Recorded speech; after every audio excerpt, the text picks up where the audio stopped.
Welcome to the FSE Flight Planner tutorial number 3. In this tutorial we will revise our query used in the last tutorial to refine our search to find all of the available jobs being generated for Niska Aviation, then find and add jobs to our flight plan to maximize our profits. First, click the Airports tab.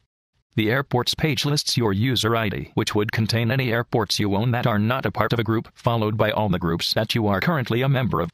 The lower list displays all the airports belonging to the currently selected group. To filter our search queries, click the radio button, which indicates that the only jobs that will be displayed will be the ones departing and arriving from airports in the selected groups. Next, click the Jobs tab.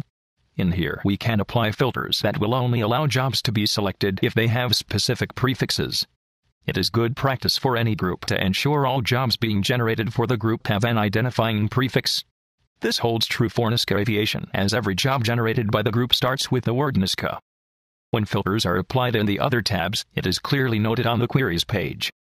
When we perform the query now, the search results are displaying 100% Niska jobs departing from and arriving at Niska FBOs only, which is why we see only black airport icons in Google Earth. The query we have performed is still retrieving jobs that are only departing from KPDX. If we want to find all of the jobs that Niska has available at any of its airports, we must expand the search by telling the flight planner to include every airport within a 1,000-mile radius of KPDX. If we were to perform this search without filtering, the flight planner would have to search for jobs at the 3,547 airports located within this area. Since we have filtering turned on, the flight planner only checks the 76 airports that belong to Niska. The next step is to translate the information being displayed into a profitable flight plan. The first thing we need to know is what we'll be flying, and from where. The aircraft we will be using is a Cessna Grand Caravan, located at KPDX. It is capable of transporting up to 13 passengers and still have enough room for fuel to cover several hundred miles distance without requiring additional fuel. A great strategy for a profitable flight is to keep your plane as full as possible, making as few stops as you can and grouping your arrival and destination airports as close together as possible. Using the flight planner, it is easy to find a grouping like this that contains both departures and arrivals.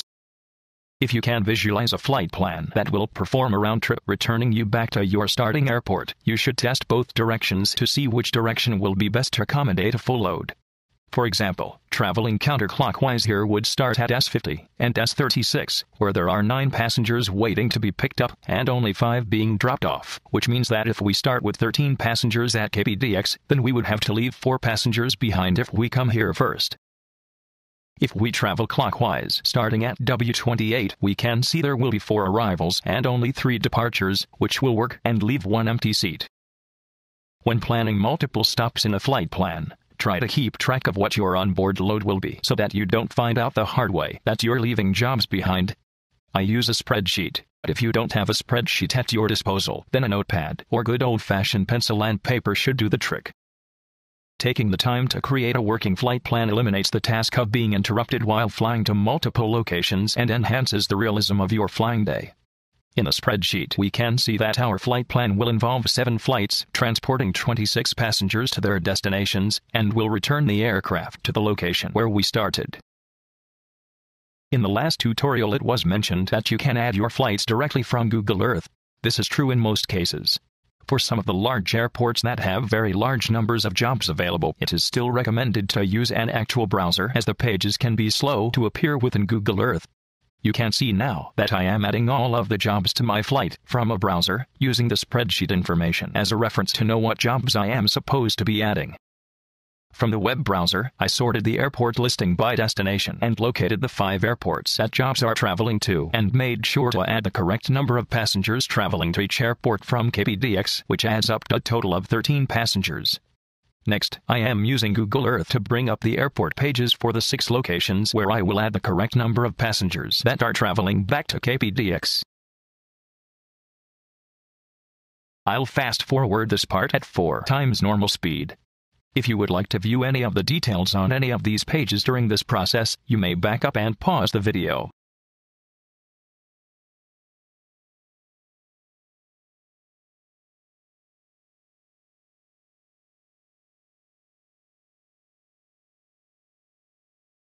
Once we have added all of the jobs from our spreadsheet, we can look at the MyFlight page to confirm our numbers. We can see that there are a total of 18 assignments worth a total value of $20,573, and that if we add up the total number of passengers being transported, the total is 26. The next step in the flight planner is to go to the MyFlight tab and click the refresh button. This updates Google Earth by adding a new subfolder containing the current MyFlight information. To view only the MyFlight information within Google Earth, uncheck the Flight Planner folder to hide the query results. With Google Earth now displaying only the MyFlight information, we can see how many jobs and how many passengers we now have waiting at each location in our flight plan. In the next tutorial, we'll create our flight plans within the flight simulator and then fly to each location, refreshing the MyFlight information as we go, to illustrate how all of this planning ahead will pay off by increasing the realism of a flying day, making the flight simulator experience more enjoyable.